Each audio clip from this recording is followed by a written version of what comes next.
Mesdames, Messieurs, bonjour. Nous commençons l'Assemblée générale de Kaufmann et Broad sous un format inédit du fait de la crise sanitaire que nous traversons.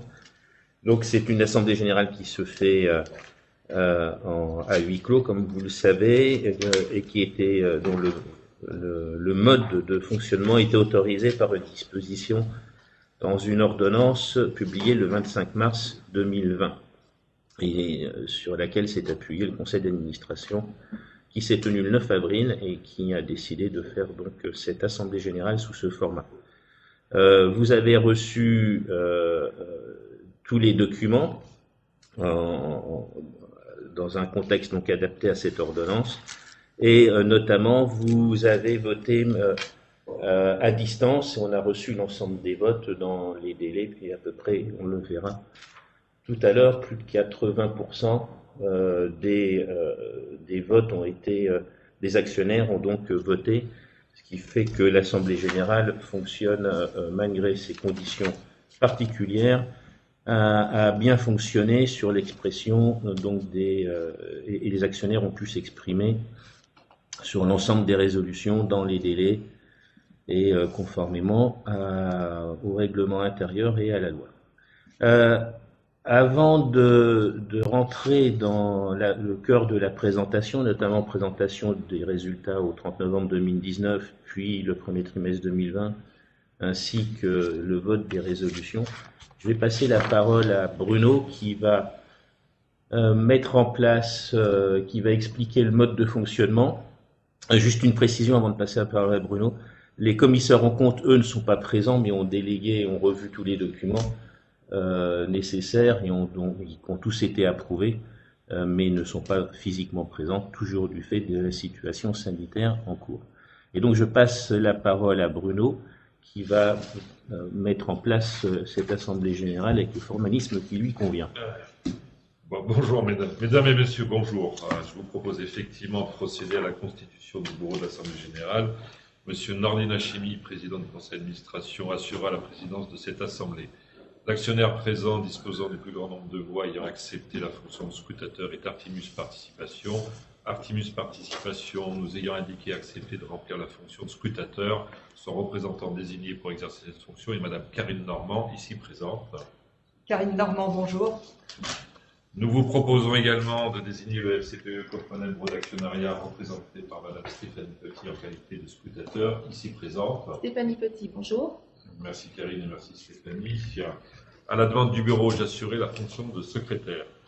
Les deux commissaires aux comptes titulaires de la société, comme mentionné par Nordine, ont été régulièrement convoqués, mais ne peuvent pas être présents à la réunion. Madame Bénédicte Sabatier, représentant Deloitte et Associés, et M. Bruno Pizzi, représentant Ernst & Young, sont absents et excusés. L'avis préalable de réunion a été publié au bulletin des annonces légales obligatoires BALO le 27 mars 2020. L'avis de convocation a également été publié au BALO et dans le journal d'annonces légales, les petites affiches le 17 avril 2020. Les actionnaires nominatifs ont été convoqués par lettre en date du 20 avril 2020. KCIS, établissement centralisateur chargé de l'organisation de l'Assemblée, nous a informé de l'état du quorum, des votes par correspondance et du nombre de pouvoirs alloués au président exceptionnellement arrêté à la date du 4 mai 2020. Le nombre d'actions composant le capital social s'élève à 22 088 023 actions. Le nombre total de titres ayant le droit de vote est de 21 755 055 voix. Le nombre total de voix est de 26 116 929. Le quorum est donc de 80,827% des actions ayant droit de vote et permet de statuer à titre ordinaire. Ce même quorum ayant droit de vote permet aussi de statuer à titre extraordinaire. L'Assemblée peut donc valablement voter les résolutions.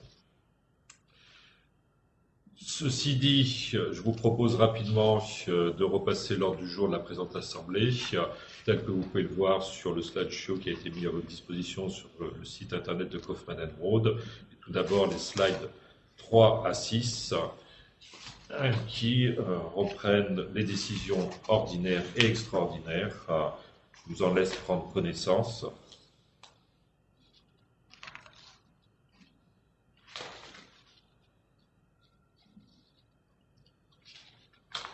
Comme Nordine vous l'a indiqué, nous reviendrons en détail sur certaines de ces éditions ordinaires et extraordinaires afin de vous donner quelques éléments de commentaire sur celle-ci. Slide 7, vous verrez la liste des documents légaux tels qu'ils sont indiqués. Et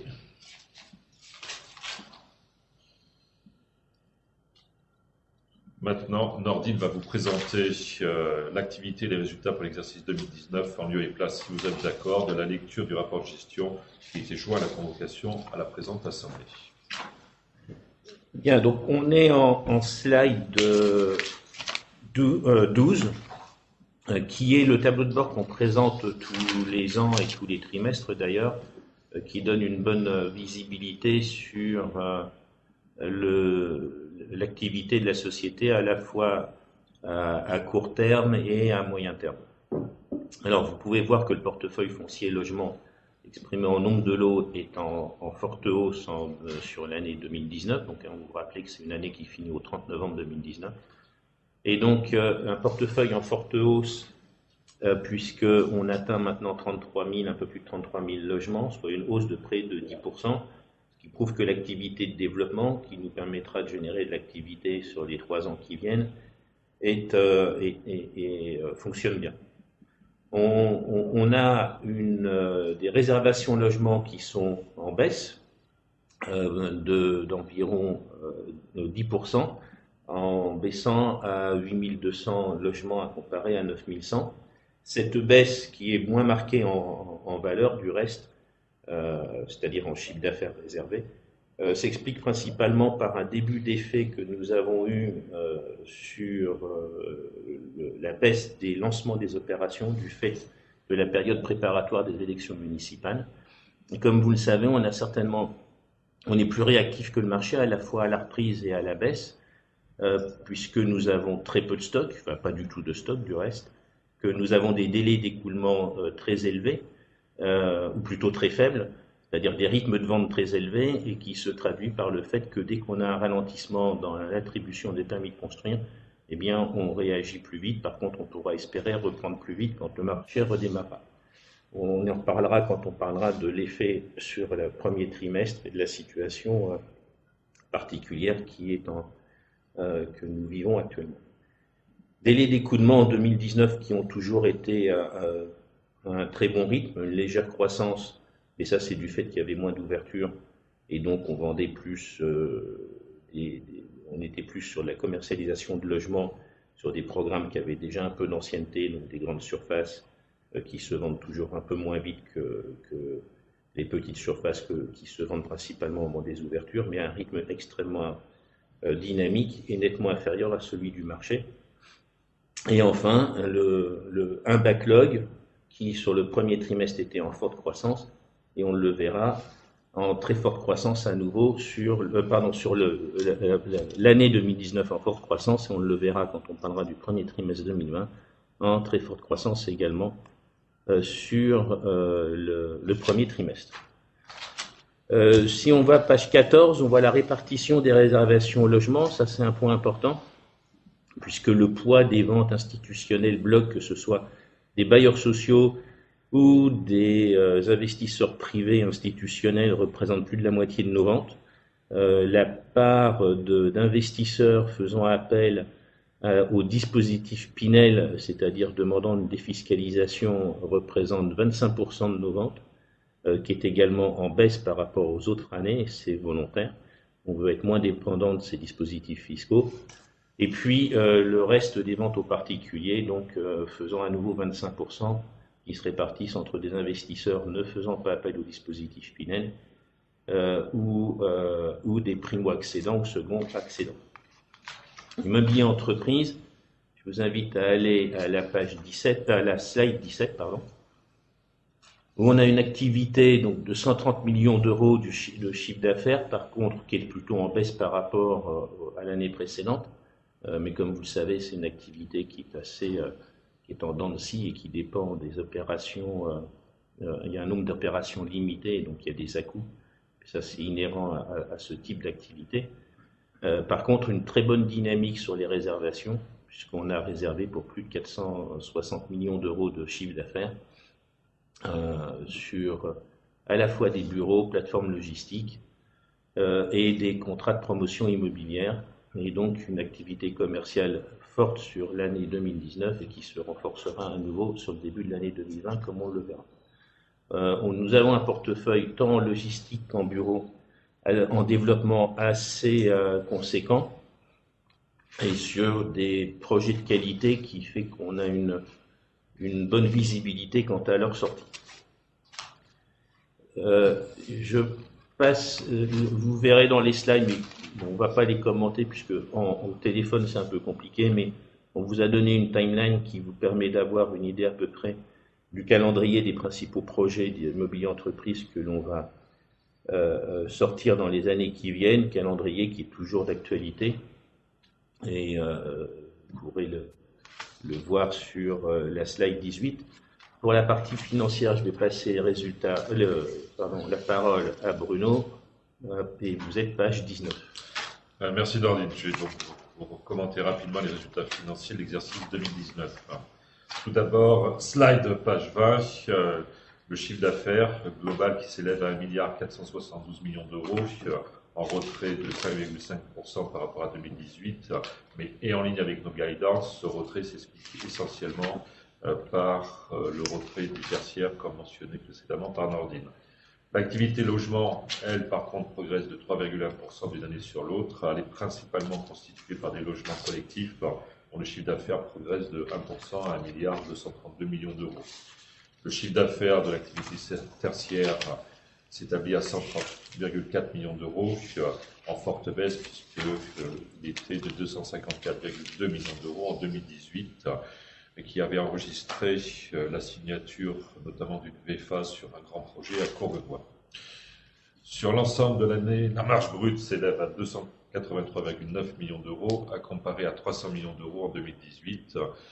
Exprimée en pourcentage du chiffre d'affaires, cette marge brute s'établit à 19,3, stable par rapport à 2018 et en ligne avec les guidances données. Les charges opérationnelles courantes s'élèvent à 155,1 millions d'euros, soit 10,5% du chiffre d'affaires, pourcentage stable par rapport à 2018.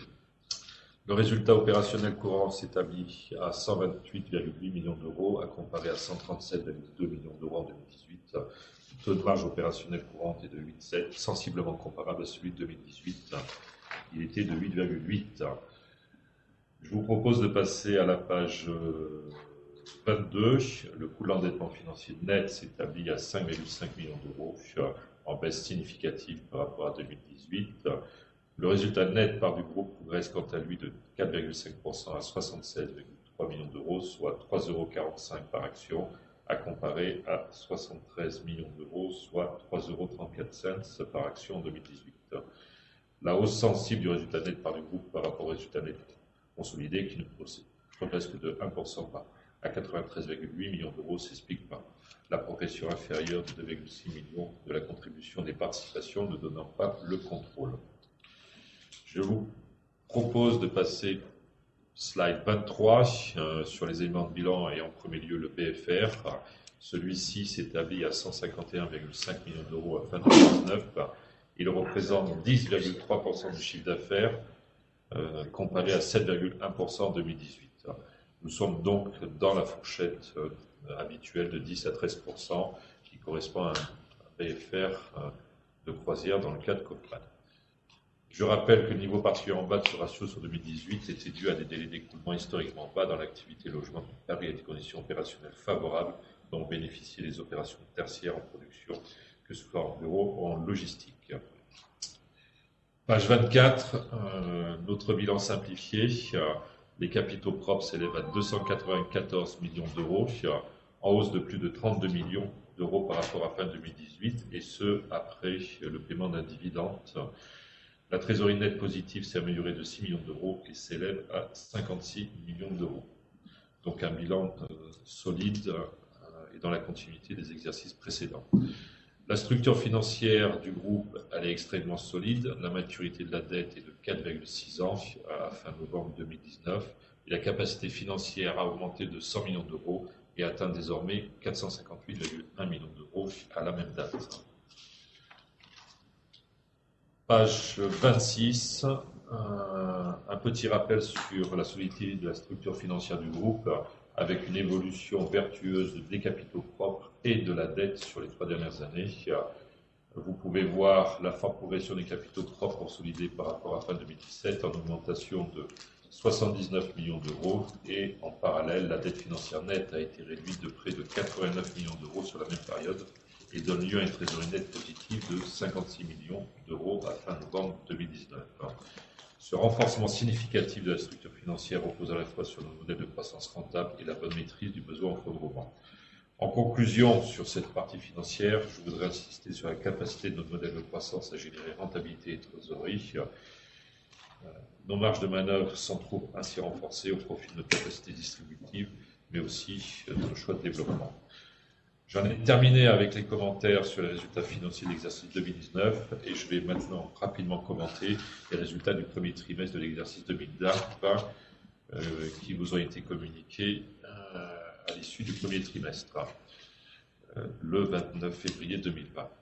Ils étaient conformes à notre attente. Rapidement, une activité commerciale qui était caractérisée par une bonne performance de l'immobilier d'entreprise, qui a vu ses réservations se monter à 1,75 milliard sur la période.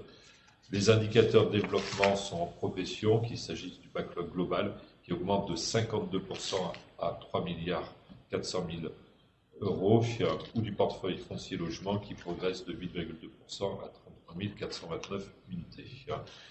Les résultats financiers sont caractérisés par un chiffre d'affaires de 299,2 millions d'euros, un résultat net de 13,2 millions d'euros, un taux de marge brute maintenu à 19%.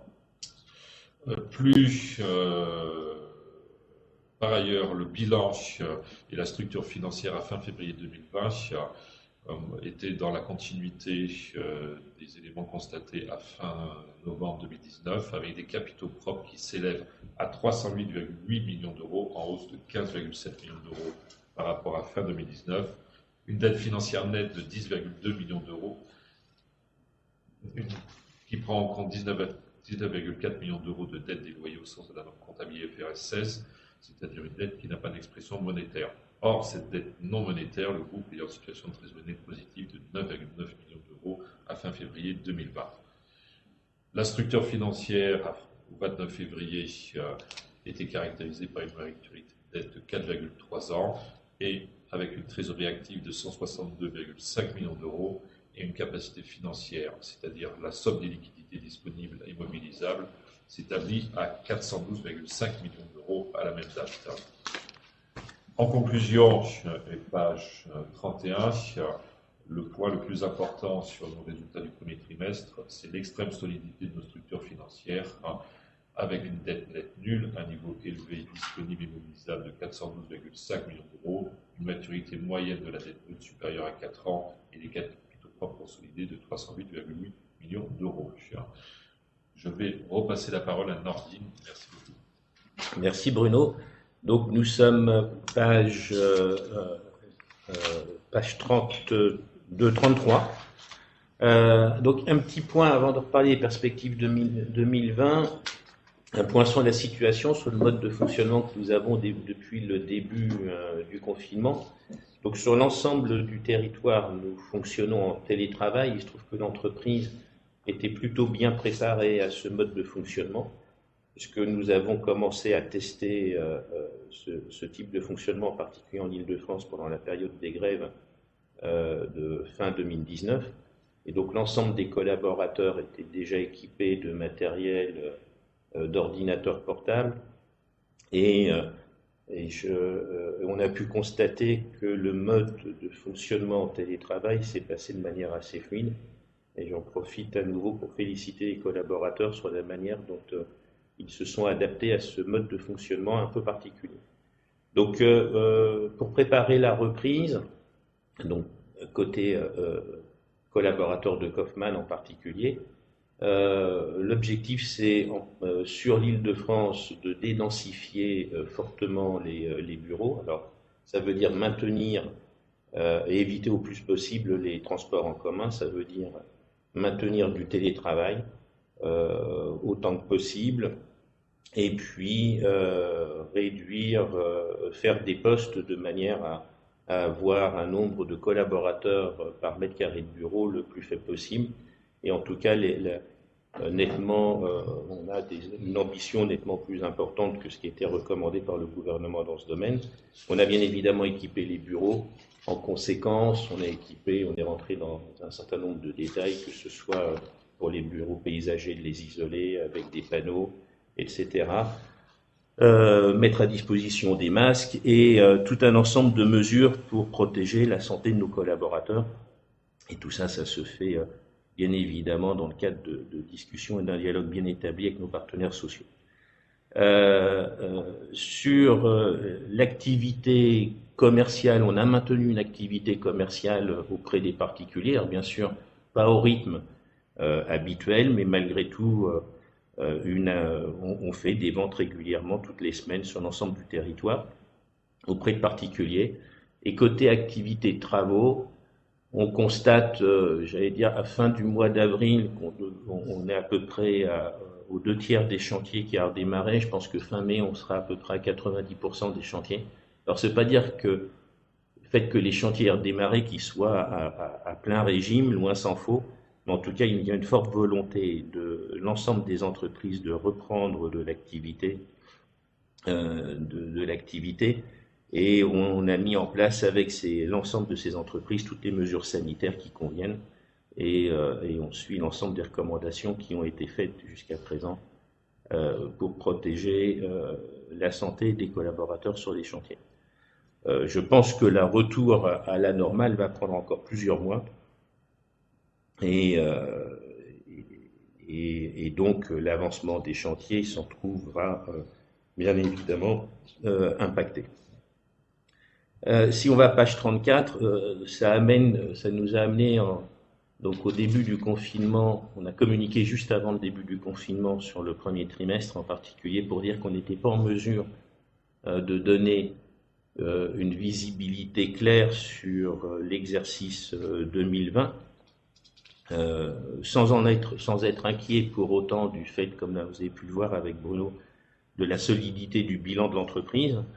Et donc, par contre, on a besoin d'avoir une meilleure idée de la productivité de nos chantiers pour pouvoir recaler des prévisions 2020. Et à ce jour, nous n'avons pas encore suffisamment d'informations pour pouvoir faire cette estimation, mais on affinera quand on aura vu l'ensemble des chantiers qui peuvent reprendre et qu'on aura pu estimer avec nos partenaires la productivité de ces chantiers. Donc pour les perspectives 2020, ce sera certainement recalé quand on présentera les résultats sur le premier semestre, où là on aura, je pense, une visibilité beaucoup plus importante sur l'année.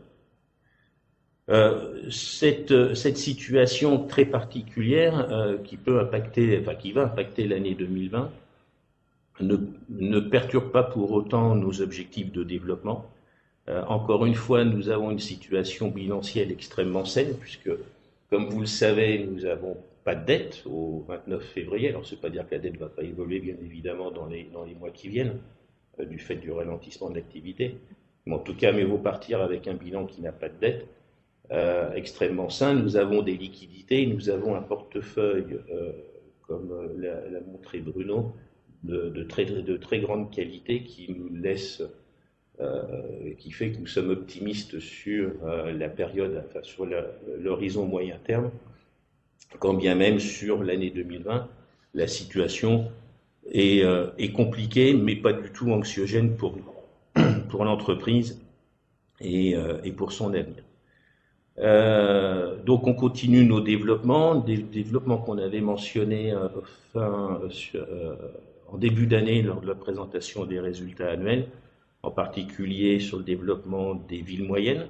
On peut voir aujourd'hui qu'à travers en partie cette structure d'aménagement que nous avons mis en place en janvier, donc un développement de projets sur des friches industrielles, souvent dans des villes comme Reims, des villes qu'on appelle parfois des villes TGV, et en fait ce qu'on aime bien c'est la notion de ville cathédrale, un mélange à la fois de cœur de centre-ville historique, d'accessibilité sur les grandes zones économiques du fait des infrastructures de transport, et puis un potentiel de développement de logement. Et on peut voir que cette stratégie a l'air d'être validée aussi par les événements récents où je pense qu'on aura des impacts forts sur le mode de fonctionnement des entreprises, d'un point de vue positif, j'entends, avec beaucoup d'entreprises qui découvrent finalement les vertus du télétravail et un mode de fonctionnement différent, et du coup qui pourra avoir un impact à moyen terme sur l'habitat, où c'est sûr qu'en télétravail, la qualité de vie que vous pouvez avoir dans une ville comme Reims, par exemple, là où on développe un grand projet d'aménagement, permet de travailler, d'accéder facilement à l'Île-de-France et d'avoir une qualité de vie avec un rapport prix-qualité sur le logement qui n'a rien à voir avec ce qu'on peut trouver en Île-de-France, par exemple.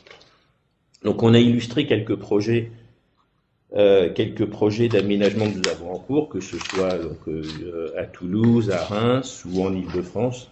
Et donc cette stratégie, on continue de la porter. De la même manière, on continue de porter nos stratégies d'investissement dans les résidences étudiantes avec un modèle qui nous est propre, sur lequel nous travaillons actuellement, qui nous est propre, c'est-à-dire d'être à la fois constructeur, investisseur et exploitant, sachant on n'a pas l'équivalent en France aujourd'hui qui regroupe ces trois axes de création de valeur. Et encore une fois, nous pensons que l'environnement actuel va favoriser plutôt ce type de développement, puisque ça nous permet d'être extrêmement réactifs dans un environnement où on pourra retrouver un certain attentisme de certains acquéreurs pour ce type de résidence étudiante. Donc si on va à page 41, pour conclure cette partie-là, encore une fois, je pense que bien évidemment l'année 2020 est compliquée, mais au-delà de l'année 2020, nous avons ce backlog qui est de 3,4 milliards, qui est un backlog le plus élevé que Kaufman ait eu dans son histoire. Donc une très belle visibilité en termes de carnet de commandes, une situation financière extrêmement saine, des axes de développement qui, j'allais dire, ne sont pas remis en question par la crise actuelle et voire même renforcés pour certains, ce qui fait que nous sommes optimistes sur notre capacité à rebondir au-delà de l'année 2020 et à continuer de développer notre entreprise. Sur l'actionnariat au 30 novembre, nous avions donc les deux premiers actionnaires étaient, ils sont d'ailleurs toujours Kaufman et Broad avec, les collaborateurs de Kaufman et Broad avec à peu près 15% du capital, Predica avec 8% du capital, le reste étant du flottant. Et donc ça, c'est assez stable dans le temps et avec toujours la volonté, puisque c'est le cœur de notre modèle, d'avoir comme premier actionnaire de la société l'ensemble des collaborateurs, puisque c'est ce qui fait notre spécificité et certainement explique en grande partie, si ce n'est en totalité, la performance de Kaufman et Broad jusqu'à présent. Sur le dividende, nous avions proposé à l'époque 2,50 €. Quand bien même nous ne faisons pas appel à des aides de l'État et donc nous avons la liberté de maintenir ce niveau de dividende, on pensait qu'il était plus responsable vis-à-vis des autorités et vis-à-vis de la communauté et de l'environnement social que nous traversons actuellement, de réduire ce dividende à 1,75 €, c'est-à-dire de le réduire de 30%, selon les recommandations faites par le gouvernement, et ce qui fait encore un bon rendement pour les actionnaires. Et bien évidemment, cet argent préservé, ce cash préservé, pourra permettre à la fois de renforcer, sera utilisé pour renforcer notre développement, et également pour renforcer des actions que nous avons sur deux domaines, la santé bien évidemment du fait des événements récents, mais surtout une action qu'on mène dans la durée sur l'éducation des enfants, qui est un sujet qui a retenu l'attention de l'ensemble des collaborateurs actionnaires de l'entreprise et que nous continuerons, sur lequel nous continuerons de nous investir. Ce que je vous propose maintenant, je vais repasser la parole à Bruno. Normalement, c'est les commissaires aux comptes, mais c'est Bruno qui va faire le travail. Merci Nordine. Et comme on l'a mentionné en introduction, les commissaires aux comptes ne sont pas présents au regard des conditions. Pour autant, puisque nous avons fait une présentation complète de nos résultats de 2019, je vous propose de ne pas procéder à la lecture du rapport de gestion. Et quant au CAC, vous voyez pages 46 et 47, le résumé des rapports. Ils nous les ont transmis mentionnant les points clés de l'audit réalisé sur l'exercice 2019. Et ces comptes ont été certifiés sans réserve, que ce soit les comptes sociaux ou consolidés. Page 48, c'est le rapport sur les conventions réglementées. Le rapport constate qu'aucune convention autorisée est conclue au cours de l'exercice écoulé n'est à soumettre à l'approbation de l'Assemblée générale en application des dispositions de l'article L 225-38 du Code de commerce. Par ailleurs, et comme nous l'avons annoncé précédemment, nous allons vous commenter très rapidement un certain nombre de résolutions. Et tout d'abord, page 50, les 5e, 6e, 7e et 8e résolutions. Ces résolutions tiennent compte du nouveau cadre légal adopté à fin 2019 en application de la loi Pacte. Effectivement, les sociétés dont les actions sont admises aux négociations sur un marché réglementé doivent désormais présenter au sein du rapport sur le gouvernement d'entreprise la politique de rémunération de l'ensemble des mandataires sociaux. Je précise que le terme mandataires sociaux comprend désormais les dirigeants mandataires sociaux, mais aussi les administrateurs. Les résolutions soumises au vote distinguent ainsi chaque catégorie de mandataires au sein de la société et portent sur la politique de rémunération applicable au président-directeur général pour la 5e résolution, la rémunération versée aux administrateurs pour la 6e résolution, les éléments de rémunération versés ou attribués au président-directeur général au cours de l'exercice écoulé pour la 7e résolution. La 8e résolution, quant à elle, porte sur les informations qui doivent être mentionnées dans le rapport sur le gouvernement d'entreprise, notamment les ratios entre la rémunération des dirigeants et d'une part la rémunération moyenne sur une base équivalente temps plein des salariés et d'autre part la rémunération médiane sur une base équivalente temps plein des salariés. Les principes généraux de rémunération sont fondés sur la performance durable, pérenne et collective. Ils trouvent en particulier leur application dans la rémunération du dirigeant mandataire social. Avant de passer au vote de ces résolutions, je vous propose de vous rappeler les principes généraux de la politique de rémunération de Kaufmann & Broad et de vous donner les détails de la rémunération du dirigeant mandataire social en 2019 et 2020. Je vous propose d'aller de page 51-52. Tout d'abord, sur les principes de rémunération, c'est tout d'abord reconnaître la performance durable, pérenne et collective. Il y a un salaire de base qui permet d'attirer et retenir les talents, une part variable qui permet de rémunérer la performance individuelle et collective en fonction d'objectifs ambitieux. Et enfin, une troisième composante qui sont les actions gratuites. Je vous rappelle que depuis maintenant plusieurs années, des plans universels d'actions gratuites sont attribués aux salariés et qui permettent d'associer les salariés à la création de valeur à moyen et long terme de votre société.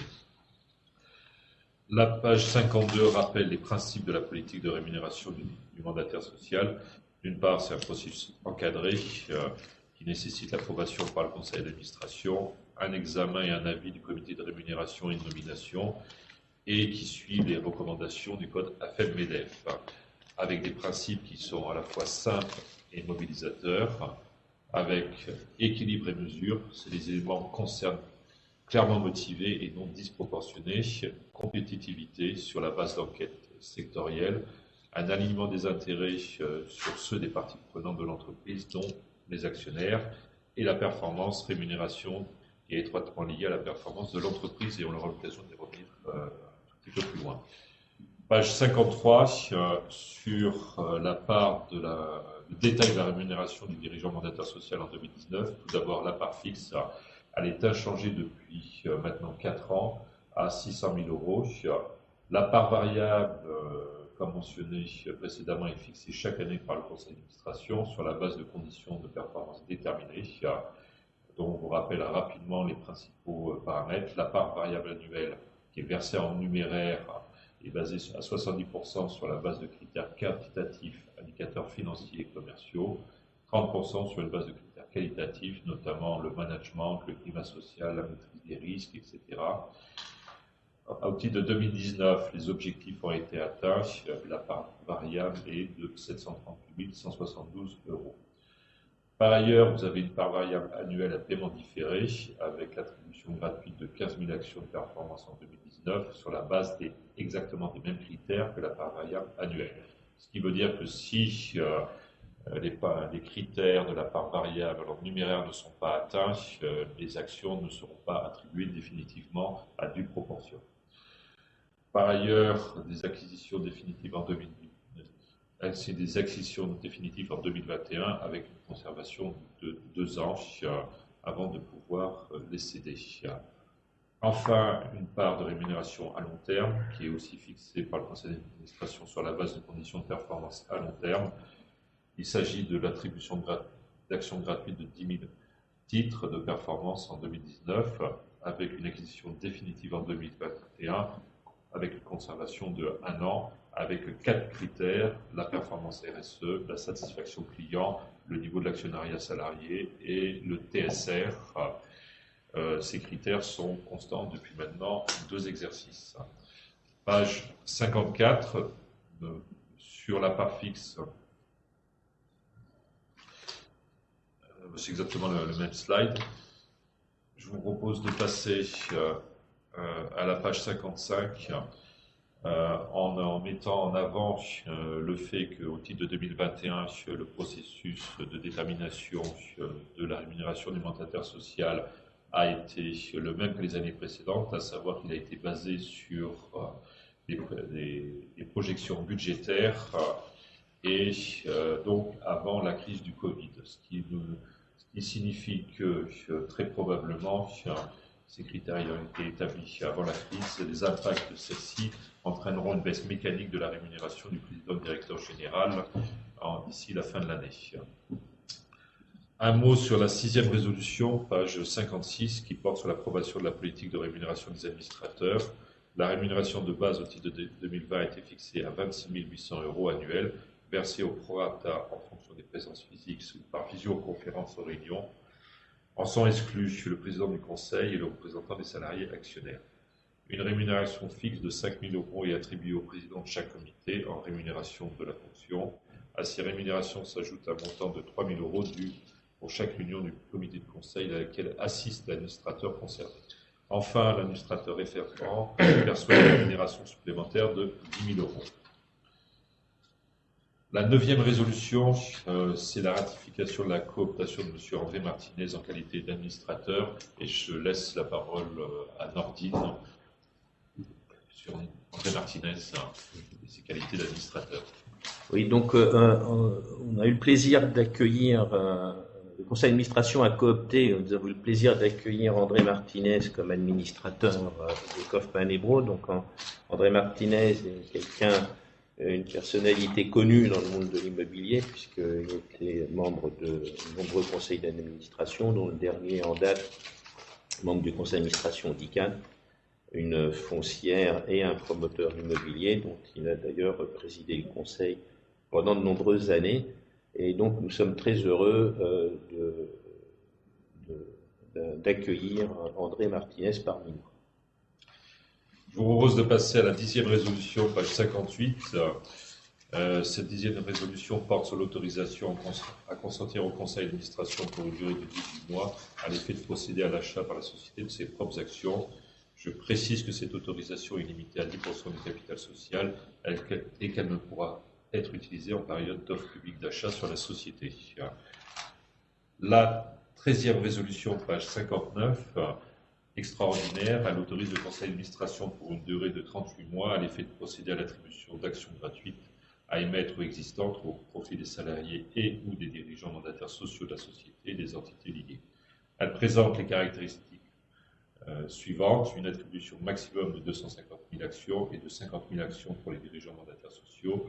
Ce montant de 250 000 actions représente près de 1% du capital de la société. L'objectif est d'attribuer 100 000 actions par exercice, qui représente un peu moins de 0,5% du capital et se situe dans les normes pratiquées actuellement. Les attributions sont conditionnées par les critères de performance pour environ une centaine de managers de la société. L'attribution n'est définitive qu'au terme d'une période d'acquisition de 2 ans, avec l'obligation de conservation des actions pendant une durée de 2 ans à compter de leur attribution définitive. Pour le dirigeant mandataire social, les attributions se font dans le cadre de la rémunération à long terme évoquée tout à l'heure. Et bien entendu, les attributions se font sur la base de critères de performance, avec une attribution définitive au terme d'une période d'acquisition de 3 ans, suivie d'une période de disponibilité de 1 an.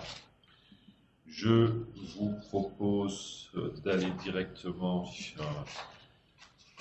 à la page 67 et 68, puisque les autres résolutions soumises à votre vote n'apportent pas de commentaires spécifiques.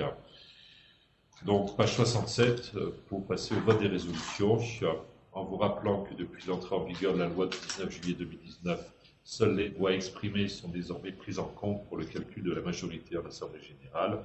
Les abstentions, vote blanc ou nul ne sont donc plus comptabilisés comme vote négatif pour calculer la majorité. Ceci dit, et compte tenu de la longueur des textes et conformément au souhait de l'AMF, nous vous proposons de dispenser le bureau de la lecture du texte intégral de chaque résolution et que le vote ait lieu après un rappel du contenu de chaque résolution, ce que nous avons fait et que vous pouvez également voir sur les slides. Je vous propose de passer à la première résolution d'un caractère ordinaire qui porte sur l'examen et l'approbation des comptes sociaux 2019.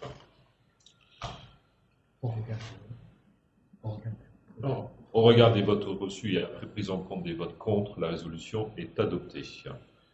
La deuxième résolution porte sur l'affectation du résultat 2019. Nous vous proposons d'affecter ce résultat de la façon suivante. Bénéfice net 91 263 000 €, report à nouveau bénéficiaire 283 214 000 €, soit un total affecté de 374 560 000 €. La distribution d'un dividende de 38 654 000 €, soit un dividende de 1,75 € par action, à verser au plus tard le 30 juin 2020. Le solde du compte report à nouveau est ainsi porté à 335 922 000 €. Le vote de la résolution, au regard des votes reçus et après prise en compte des votes contre, la résolution est adoptée. La troisième résolution porte sur l'examen et l'approbation des comptes consolidés 2019. Au regard des votes reçus et après prise en compte des votes contre, la résolution est adoptée. La quatrième résolution porte sur l'examen et approbation des conventions visées à l'article L225-38 et suivant du Code de commerce. Au regard des votes reçus et après prise en compte des votes contre, la résolution est adoptée. La cinquième résolution porte sur l'approbation de la politique de rémunération du président directeur général de la société. Au regard des votes reçus et après prise en compte des votes contre, la résolution est adoptée. La sixième résolution porte sur l'approbation de la politique de rémunération des administrateurs. Au regard des votes reçus et après prise en compte des votes contre, la résolution est adoptée.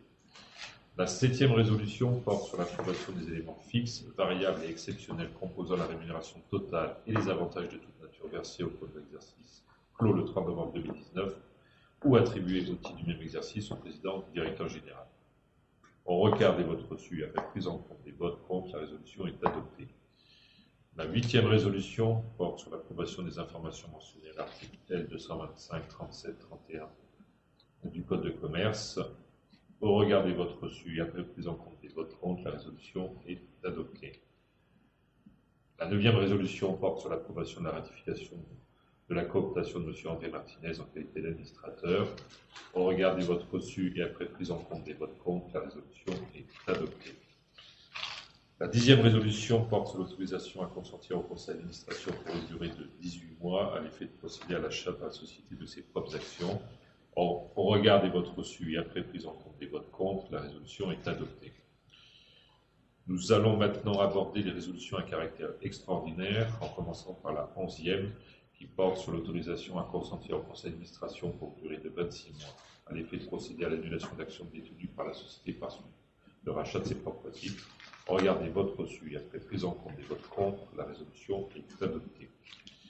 La 12e résolution porte sur la délégation de compétences à consentir au conseil d'administration pour une durée de 26 mois à l'effet d'émettre des actions et ou des valeurs mobilières donnant accès à des titres de capital à émettre de la société avec suppression du droit préférentiel de souscription des actionnaires au profit des adhérents de de plan d'épargne d'entreprise du groupe pour un montant maximum de 3% du capital. Au regard des votes reçus et après prise en compte des votes contre, la résolution est adoptée. La 13e résolution porte sur l'autorisation à consentir au conseil d'administration pour une durée de 38 mois à l'effet de procéder à l'attribution d'actions gratuites à émettre ou existantes au profit des salariés et ou des dirigeants mandataires sociaux de la société et des entités liées. Au regard des votes reçus et après prise en compte des votes contre, la résolution est adoptée. La 14e résolution modifie l'article 10 bis des statuts de la société. Au regard des votes reçus et après prise en compte des votes contre, la résolution est adoptée.